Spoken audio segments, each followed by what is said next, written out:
पुढची बातमी सांगलीहून। सांगलीमध्ये मशाल की विशाल या वादामध्ये महाविकास आघाडीने मशालीवर शिक्कामोर्तब केलंय। त्यामुळे मशाल मवियाकडून आणि विशाल अपक्ष लढणार असल्याचं चित्र स्पष्ट झालंय। लोकसभेच्या सांगली मतदारसंघामध्ये हा वाद रंगला असला तरी याचा परिणाम मात्र पूर्ण राज्यातील समन्वयावर होणार असल्याची चर्चा आहे। पाहूया एक रिपोर्ट। शिवसेनेचा जागा अशा आहे साधारण सांगली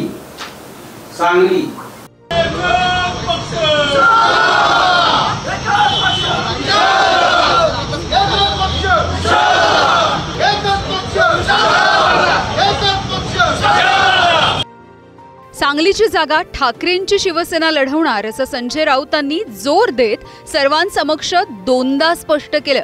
त्यामुळे अखेर चंद्रहार पाटलांच्या रूपानं मशालवर शिक्कामोर्तब झालंय। मात्र सांगलीतील संतप्त काँग्रेस कार्यकर्त्यांनी मशाल नव्हे तर विशाल अशी आक्रमक भूमिका घेतली आहे।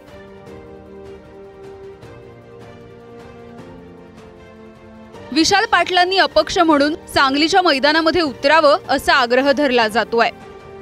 ही जी नाराजी आम्ही कुठेतरी दाखवून देणार आहे, आम्ही काहीतरी करणार आहे, पण आमच्या वरिष्ठ नेत्यांनी आम्हाला आदेश अजून दिलेला नाही। आम्ही आदेशाची वाट पाहतोय। वेळ आणून कार्यक्रम करतील, हे नक्कीच वेळ त्यांच्यावर येईल आणि ज्यांनी केलेला आहे त्यांना नक्कीच ह्याची फळं त्यांना भोगायला मिळतील। एक सांगतो, मै होण्याची डरकाळी परत एकदा सांगलीत ऐकायला मिळणार। हा झालेला निर्णय हा अतिशय चुकीचा झालेला आहे। महाविकास आघाडीमध्ये सांगलीची जागा ठाकरेंच्या शिवसेनेला सुटल्याचं अधिकृतपणे जाहीर झालंय। मात्र या निर्णयामुळे काँग्रेसचे नेते विश्वजित कदमांसह विशाल पाटील नाराज असल्याचं समजतंय। त्यामुळे हे दोघे नेते सकाळपासूनच नॉट रिचेबल आहेत।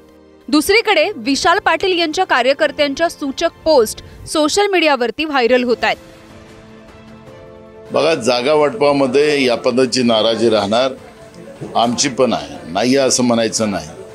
पण जेव्हा हायकमांडनी सांगितलेलं आहे की आपल्याला देशाची लोकशाही आणि संविधान वाचवण्यासाठी एक पाऊल आपण मागे झालो तरी काही फरक पडत नाही, आणि अशा या परिस्थितीमध्ये हायकमांडच्या आदेशाप्रमाणे आज हा निर्णय घेण्यात आलेला आहे। महाराष्ट्रातल्या जागा वाटप जर पाहिल्या तर काँग्रेसला फक्त 17 जागा, एवढी कमी केली परिस्थिती काँग्रेसची कधी झाली नव्हती। पारंपरिक सांगलीची जागा, पारंपरिक भिवंडीची जागा, या सगळ्या जागा चांगल्या जागा सोडून देण्यात आल्या आहेत आणि काँग्रेसची बोलवण फक्त 17 जागेवर होते आहे। याचा अर्थच असा आहे की नेतृत्व महाराष्ट्रात किती कमकुवत आहे हे स्पष्ट होतं। महाविकास आघाडीमध्ये सांगलीच्या जागेवरून सुरू असलेल्या वादावरती अखेर पडदा पडलाय। त्यामुळे चंद्रहार पाटलांच्या प्रचार कार्यालयाच्या बाहेर आता महाविकास आघाडीचे होर्डिंग लागले। या होर्डिंगवरती महाविकास आघाडीच्या सर्व नेत्यांसह विश्वजित कदम यांचाही फोटो लावण्यात आलाय।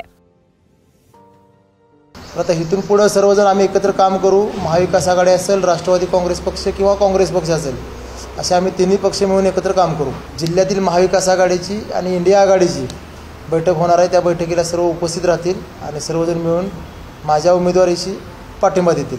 विश्वजित कदम पण अजिबात नाही, शक्यच नाही, शक्यच नाही, सगळे एकत्र आहोत। कोई मतभेद नाही आहे, कोई मतभेद नाही आहे। महाविकास आघाडीच्या जागा वाटपाच्या कुस्तीमध्ये ठाकरेंचा पैलवान जिंकलाय। त्यामुळे विशाल पाटील अपक्ष म्हणून सांगलीच्या आखाड्यामध्ये उतरणार का? महाविकास आघाडीचे उमेदवार चंद्रहार पाटलांच्या विरोधात दंड थोपटणार का, हा प्रश्न सुद्धा उपस्थित होतोय। विशाल पाटीलही उभे ठाकल्यास भाजपचे संजय काका पाटील, ठाकरेंच्या शिवसेनेचे चंद्रहार पाटील या 3 पाटलांमध्ये कुस्ती रंगण्याची चिन्ह आहेत। मुंबईहून चेतन सावंत आणि अजय मानेसह शेखर पाटील, पुढारी न्यूज, सांगली।